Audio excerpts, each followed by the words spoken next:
He thought he was finally living his dream, marrying a rich bride in front of hundreds of guests. To make his victory sweeter, he invited his poor ex-wife, hoping to disgrace her. But when she arrived, not in a car or carriage, but calmly riding a donkey, the entire wedding froze. What happened next shocked everyone, and turned his perfect day into the biggest humiliation of his life. In a quiet little town in the Midwest, where everyone knew each other's names and stories traveled faster than the wind, lived a man named Mark. On the surface, Mark was everything people admired. Tall, charming, well-dressed, and always speaking about big dreams.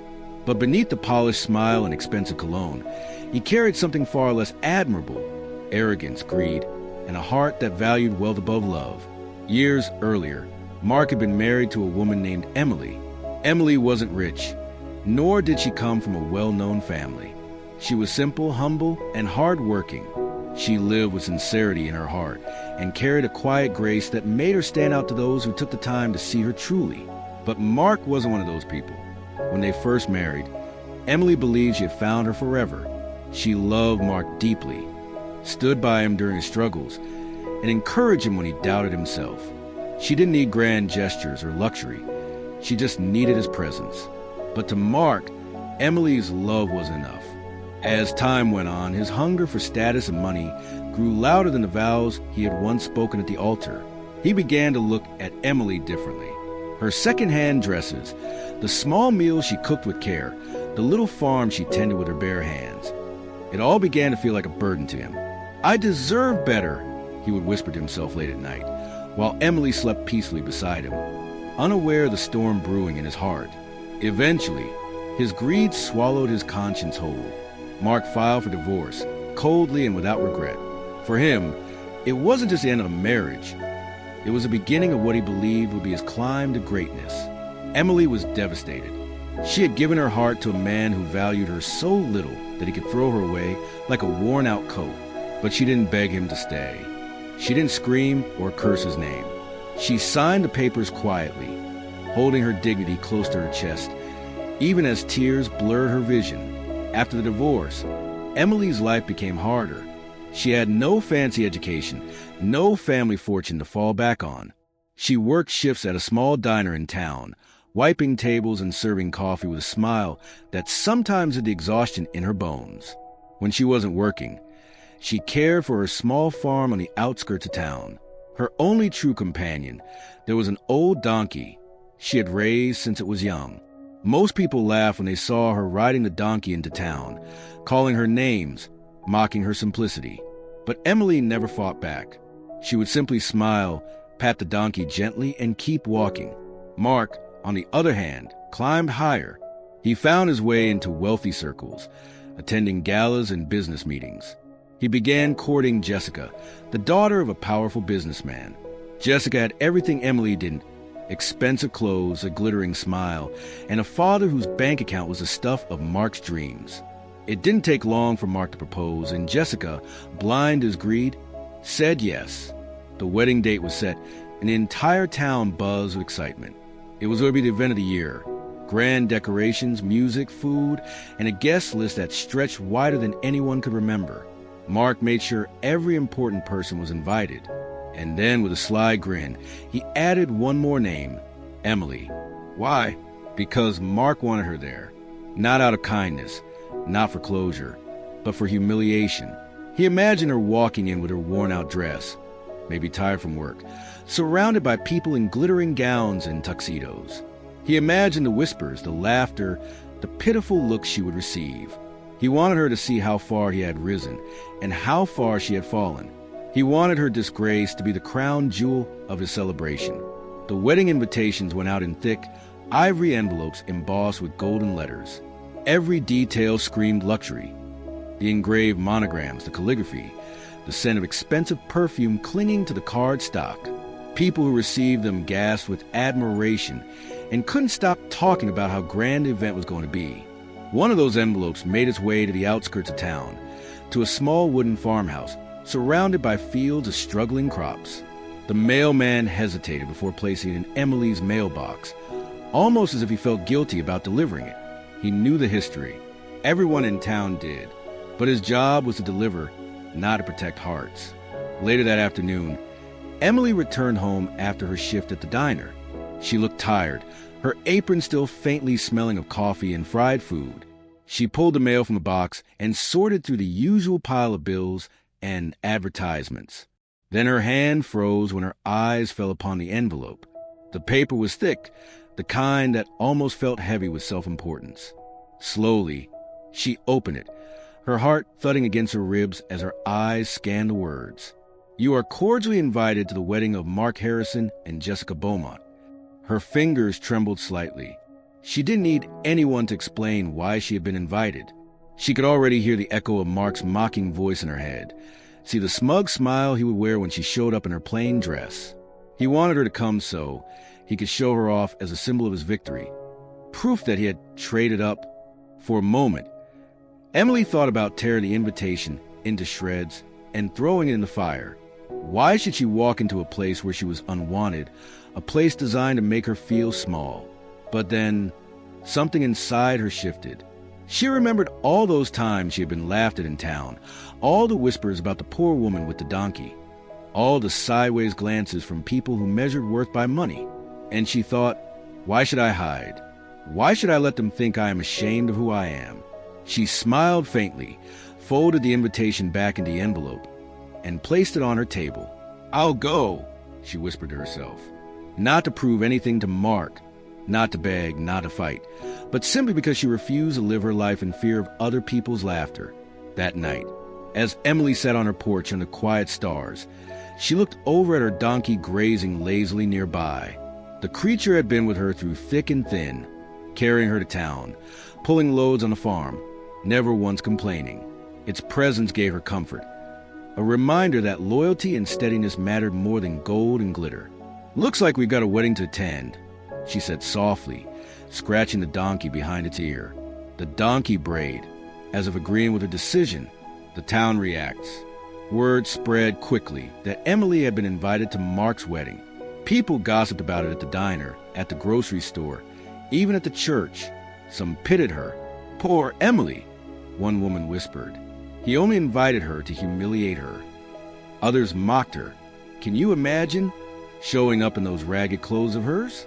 She'll be the laughingstock of the whole town." But Emily ignored the noise.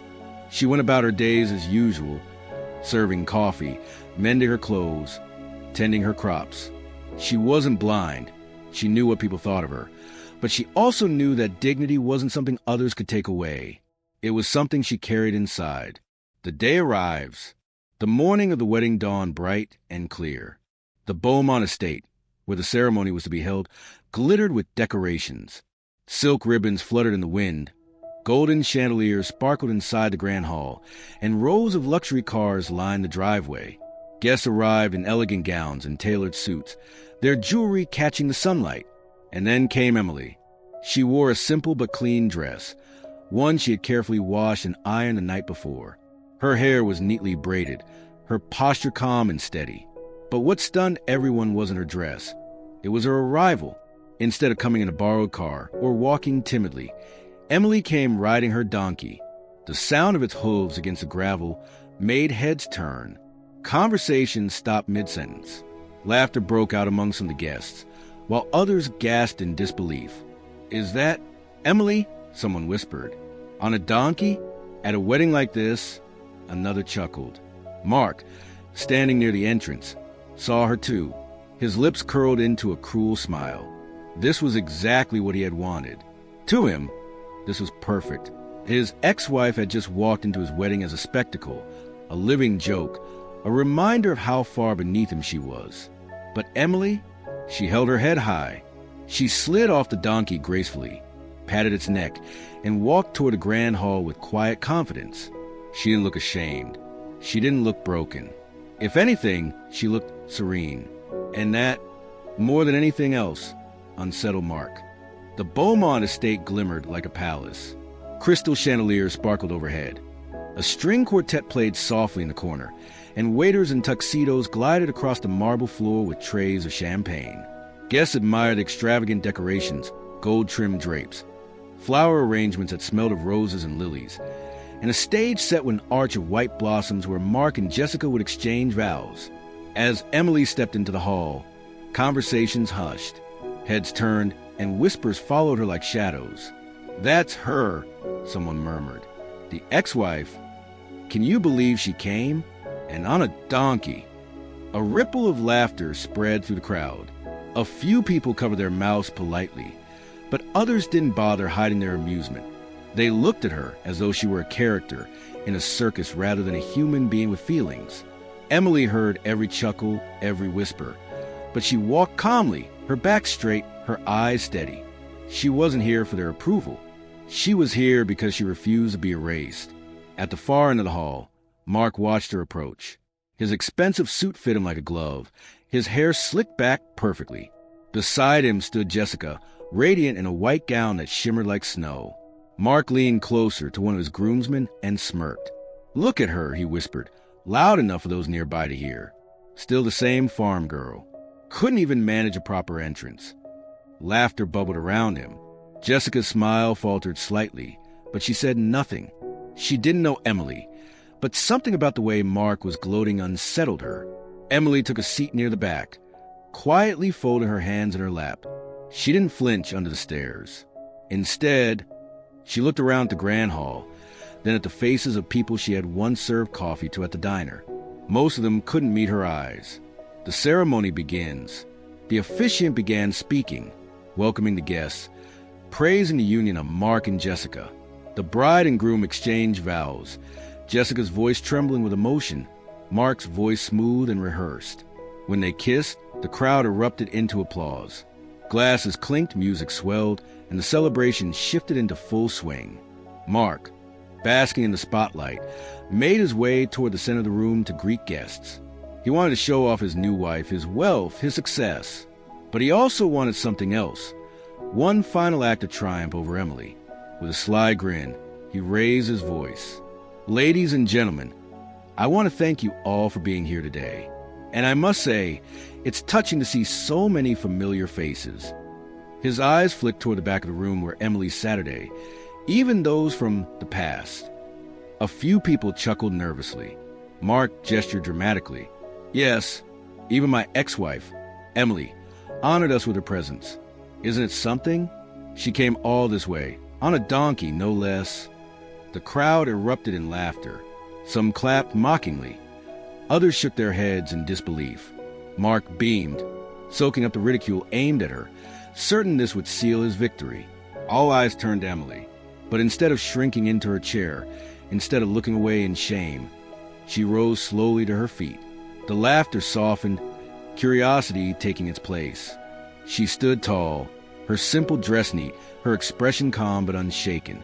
"Yes," she said clearly, her voice carrying across the room. "I did come on a donkey, the same donkey that has carried me through storms and winters, that has stood by me when no one else did. Some may laugh at that, but I see loyalty where others see shame." The hall grew quiet. Emily's words were not loud, but they struck with precision. A few guests shifted uncomfortably in their seats. She continued, "I came today not because I enjoy being mocked, but because I believe in showing up. No matter how life treats me, I will not hide. I will not be defined by wealth or appearances. I stand here with my dignity intact, and that is worth more than gold." Her calmness was disarming. For a moment, no one spoke. Jessica glanced at her new husband, frowning slightly. She had never seen him so eager to humiliate someone, and she didn't like the bitter taste it left in the air. Finally, someone in the crowd, a gray-haired woman who owned the local bookstore, stood up. "She's right," the woman said firmly. "Emily has more dignity in her little finger than most of us in this room." Murmurs spread through the crowd. Some nodded, remembering the times Emily had helped them, served them kindly, or offered a smile when they needed it most. Mark's triumphant grin wavered. This wasn't the reaction he had wanted. The shift. Soon, others began to speak. A farmer at the back cleared his throat. "That donkey she rode on? That's the same animal she used to bring supplies to neighbors during last winter's storm, when no car could make it down the icy roads. She saved my family that week." A young mother chimed in. When my husband lost his job, Emily brought us food from her farm. She didn't have much herself, but she shared it anyway. One by one, voices rose. Guests who once mocked her now recalled the countless ways Emily had quietly touched their lives. The laughter that had filled the hall earlier was replaced with respect, even admiration. Emily didn't gloat. She didn't need to. She simply sat back down, her expression as calm as when she arrived. She hadn't planned to speak, hadn't come for recognition, but the truth had a way of rising to the surface when least expected. Mark, however, felt the ground shifting beneath him. What was supposed to be his moment of triumph was slipping away.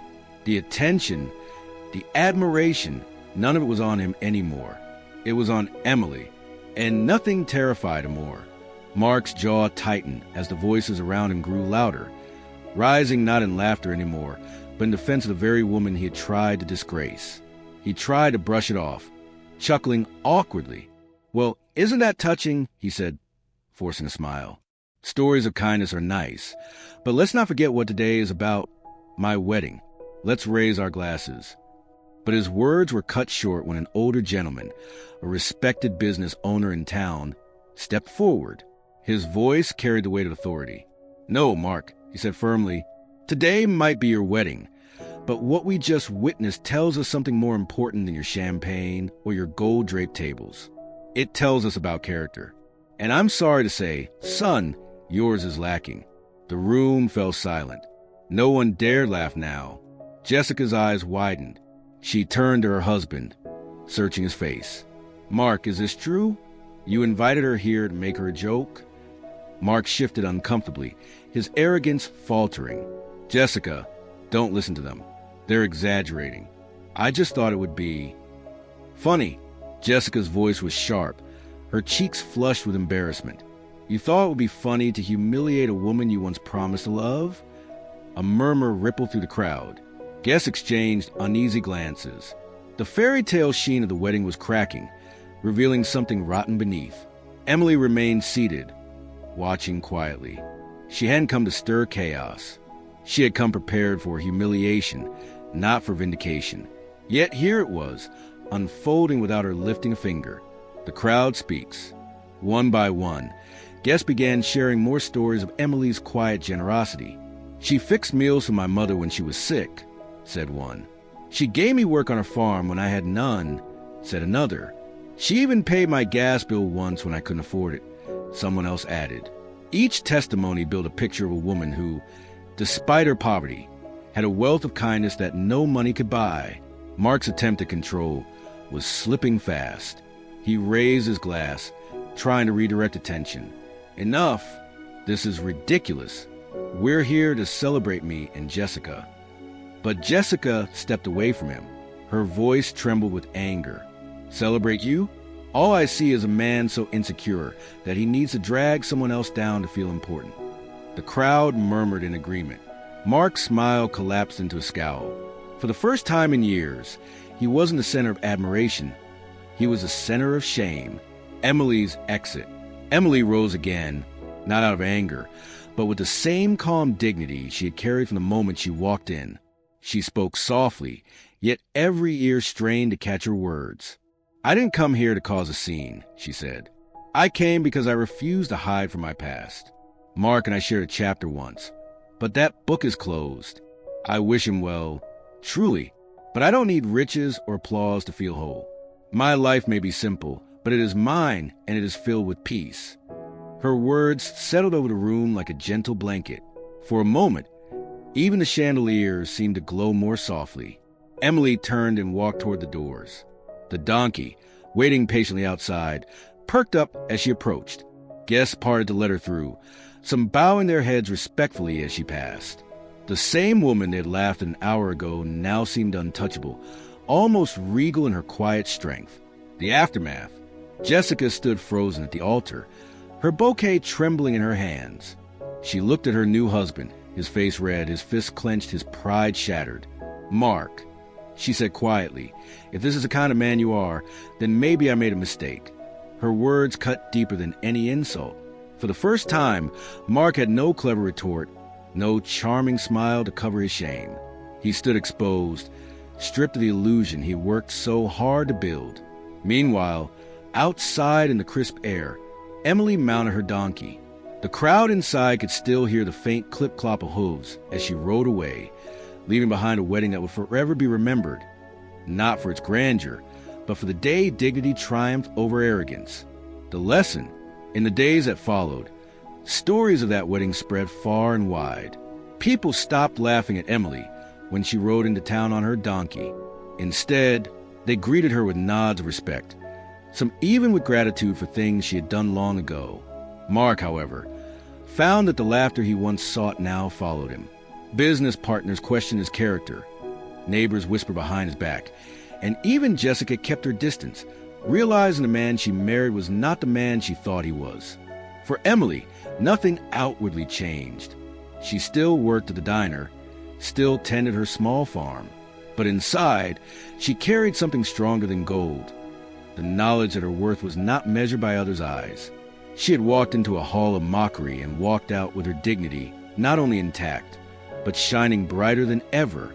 And sometimes late at night, as she sat on her porch with her loyal donkey grazing nearby, Emily smiled to herself, because she knew the truth. Wealth fades, beauty fades, applause fades, but dignity, once earned, lasts forever. The wedding at the Beaumont estate was supposed to be remembered as the grandest event of the season, and it was remembered, just not for the reasons Mark had hoped. In the weeks that followed, the story of Emily's arrival spread like wildfire through the town. It wasn't the sparkling chandeliers, the mountains of food, or even Jessica's stunning gown that people talked about. It was the image of a quiet woman, riding her old donkey with dignity, and the way she had stood against humiliation without bitterness or anger. The town's change of heart. At the diner, where Emily continued to work, the usual whispers about her shifted into something else entirely. "She's stronger than I ever realized," one customer says. Emily poured his coffee. "She's a lady through and through," another agreed. "She made Mark look like a fool without even trying." The same people who once chuckled at her donkey now waved warmly when she rode past. Children who once pointed fingers now petted the animal fondly when Emily tied it outside the diner. Slowly, the air of mockery was replaced with quiet respect. Emily didn't let it go to her head. She greeted everyone as kindly as ever, served her meals with the same gentle smile, and lived her life without fuss. She hadn't set out to win admiration. She had only set out to live in truth. Mark, on the other hand, found the admiration he had once basked in slipping through his fingers. Business acquaintances avoided him. Rumors of his cruelty and arrogance spread beyond town, carried by wedding guests who couldn't resist retelling the story. Even Jessica, his new bride, found herself unable to look at him the same way. She had grown up with luxury, but she valued character, and she could no longer ignore the emptiness behind his polished exterior. Arguments began to fill their home, sharp words replacing the sweetness of newlywed days. Mark tried to shrug it off, to regain control, but deep down he knew the wedding day had revealed him, and once masks fall, they are nearly impossible to put back on. Emily's quiet victory. One evening, weeks after the wedding, Emily sat on her porch, sipping a cup of tea. The field stretched before her, glowing gold in the last light of the day. Her donkey stood nearby, ears twitching as it chewed calmly on grass. Emily stroked the rim of her cup, reflecting on everything that had happened. She had walked into that wedding expecting humiliation. She had braced herself for ridicule. Yet, instead of breaking her, the moment had revealed a strength she hadn't realized she carried. She smiled softly, whispering to herself, "Sometimes, dignity doesn't need to shout. It only needs to stand." A lesson for the town. Over time, the wedding became a sort of legend in the community, a cautionary tale parents told their children. They spoke of Mark, who had everything money could buy, but lost the one thing money couldn't purchase: respect. And they spoke of Emily, who had almost nothing in her pockets, but walked away with something priceless: honor. The donkey, once a symbol of mockery, became almost a town mascot. People joked about it, yes, but with fondness now. They'd say, "Better to ride a donkey with dignity than a limousine with shame." Years later, years passed, and the memory of the wedding softened into history. But even then, when people spoke of Emily, they did so with warmth. She never remarried, not because she couldn't, but because she didn't feel the need. Her life was full of work, of community, of peace. Mark's story went the other way. His marriage to Jessica crumbled under the weight of mistrust. His business ventures failed one after another. In the end, he became a man spoken of with pity rather than admiration, a reminder of what happens when pride rules a heart. If you had asked Emily, she would never have called herself a hero. She would have said she was simply living her life the only way she knew how, with kindness, honesty, and resilience. But to those who watched her that day, she became proof of something greater. That true strength is not loud or cruel. It doesn't need golden chandeliers or a crowd's applause. True strength is quiet dignity. It is choosing kindness when others choose pride. It is walking into a room meant to break you and leaving it with your head held higher than ever. And so the story of Emily and the donkey lived on, not as a tale of humiliation, but as a timeless reminder